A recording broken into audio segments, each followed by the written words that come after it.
You're listening to NGSC Sports Radio. Hear us live on ngscsports.com, where you can get awesome analysis for all things sport. Or check out our podcasts on iHeartRadio, Spreaker, iTunes, TuneIn, and much more. For our latest videos, head to NGSC Sports YouTube channel. Follow us on Twitter at NGSC Sports and like us on Facebook. NGSC Sports. We never stop. This is the Happy Hour Network. Pay attention, son. This is for your own good. Hi, this is Jordan Boscarini, host of Drive Time Sports on KOAL AM 750 in Utah. And you are listening to the Earnestly Speaking Podcast.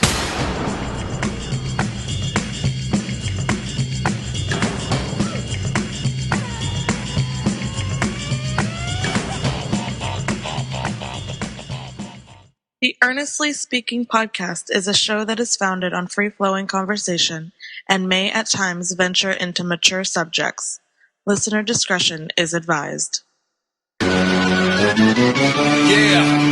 Earnestly Speaking Podcast.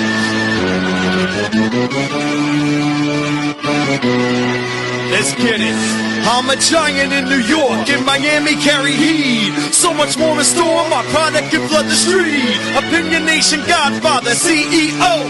Puff in the late 90s, gon' see me blow. Oh. Got my hustle on, no imitation or fad. Army of untouchables, Opinion Nation stab. Never an off season, homie, check the numbers. Heartthrob in my own right, supplying southern comfort. Earnestly speaking, my ego is well fed. Earnestly speaking, you're too feeble and no threat.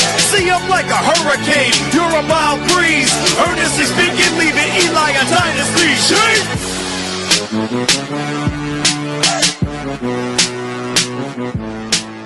All right, welcome to the Earnestly Speaking Podcast. I'm your host, Ernest E.J. Christian. I sound a little weird today because I am coming out with a cold. It's been a rough week, actually. My wife got sick last week. My kid was kind of with the sniffles. And now I think I am coming down with something. But I did manage to squeeze in a podcast today with my buddy Mike Ibarra. He's an old friend of mine. He's actually also a film musician. Some of you guys may not know, but I do play music. Well, I did play music years ago before doing the sports media thing. But we discussed on today's podcast the passing of Scott Weiland. Of course, you don't know who he is. He is the frontman, or former frontman of Stone Temple Pilots, as well as Revolver and many other projects. STP, of course, was one of my favorite bands growing up. One of the first rock bands I got into as a teenager, 1993, 94, 95, before I became a full-fledged metalhead or rockhead, what you call it. And, you know, a lot of people, you know, reaction to his death is like, well, wasn't he dead already? And, you know, I obviously, you know Scott Weiland's history with drug abuse and addiction and whatnot. The news isn't surprising. I don't want to jump the gun. I mean, we hear he died of cardiac arrest. Now, whether that was affected by the stuff he was using and was recovering at this point before he died, I don't know. I don't want to speculate, and I don't feel comfortable doing so, especially now with the news still fresh. But this news hit me in the gut. There's always been a few musicians or celebrities that I might appreciate that sometimes affects me when they pass. It has affected me, and this one hit me in the gut definitely because I always consider Scott Weiland very talented frontman, very talented vocalist. SDP to me, I always thought they were right. They were very big, but I always felt like they were so underrated. So on this podcast, we discussed that this very topic on Scott Weiland and the impact of him and the band Stone Temple Pilots, Revolver. We discussed actually we get into a couple of decent topics in this podcast. We talk about the 90s rock a little bit. We talk about the Beatles and Nirvana, will they be as big as they were. This is really one of the better podcasts I've done in a while. So enjoy it. And yeah, rest in peace, Scott Weiland. And hopefully you have found the peace you've been looking for a long time. All right, God bless. Yo, Mike, I can't believe you're so nervous to do a podcast. This is the first time doing a podcast. I know, together. I don't know, dude. I don't know, man. It's weird because, like, we've been talking for a couple of years, like, you know, we can do a podcast together and we got to do this and talk music and do all this stuff. And then schedules. I mean, you're a workaholic. I mean, you off like 1 day a week or something like that, if that? Yeah, well, it used to be like that. I'm kind of like, what's that coach's name? I used to coach at Florida for the Gators. What's the one Urban coach Meyer? that got exhausted? Urban Meyer? Yeah, I'm Urban Meyer. He got fake exhausted with Ohio State, yeah. Mm. Yeah, I don't work as much right now anymore because, like, I had a nervous breakdown. Yeah, you need to relax, and my dude. family made me not work, so I only work like 2 days. I only have 2 days. I have 2 days off. I make sure I take care of myself now. Basically, you're normal. Yeah. Basically, you're now a more normal American. Yeah, now, well, yeah, I am, and I'm smarter for it because now I make everybody else do my job. Like, how was it? See, I think the thing is, like, I didn't know how to do my job before. Wow. Anyway, I mean, obviously we're doing this podcast under negative overhead. Scott Weiland passed away 2 days ago. And I was on Facebook a couple days ago, and I was, people, I don't know if people knew this or not, but, when that era, the early 90s, alternative grunge era, the whole boom, Nirvana. It's funny, I never gravitated to Nirvana early, and never gravitated early to Pearl Jam. STP was the band I gravitated to early first. So this one kind of, and I know Weiland's lifestyle through the years, he probably should have been dead years ago. That's like the common theme. But given his history, but this one hit me in the gut, man. I mean, when I saw this, I found out through Dave Navarro's Twitter. Like I was on Twitter at the same time, and Navarro literally tweeted that as I was like, on Twitter. I'm like, this has got to be a hoax or something. I mean, I don't know. And then next, it picked up steam and all that, and he did pass away. You're a musician, you're a vocalist. You've been doing this thing for a long time. I would dare to say Scott Weiland has some influence on you, right? Oh, absolutely. Are you kidding me? Scott Weiland, man, out of all those bands that came out, and actually, I don't know if you remember this, but as far as like the quote unquote grunge bands from Seattle, Stone Temple Pilots was kind of like that second wave, you know what I'm saying, of the wannabe grunges. At first, I'm talking about now. Right. I listen, like I'm a huge STP fan, but like my least favorite album is honestly Core, because is it really? It felt a little derivative, man. I mean, and that's just how cool Scott Weiland was. Like he could sound like anybody. Like he could, okay, let's do the grunge voice. You know what I'm saying? Like they evolved afterwards, like with Purple. Tiny Music. I mean, I don't know at what point did you start liking them?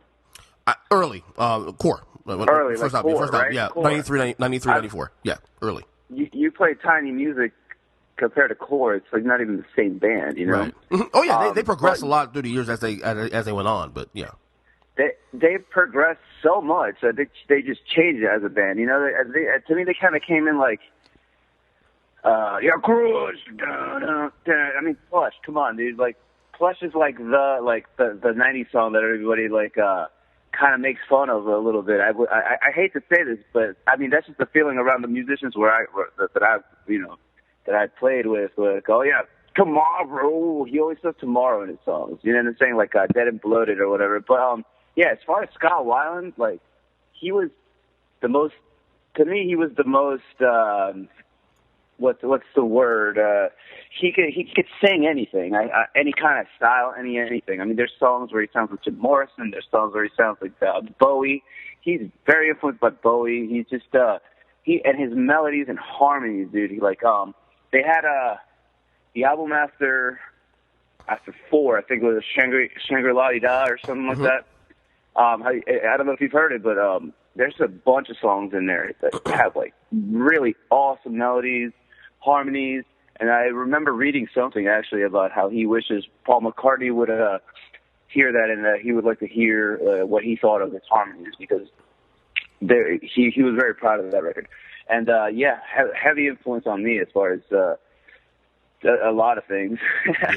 Yeah, that guy was awesome. That one was awesome. Am I wrong for saying this though?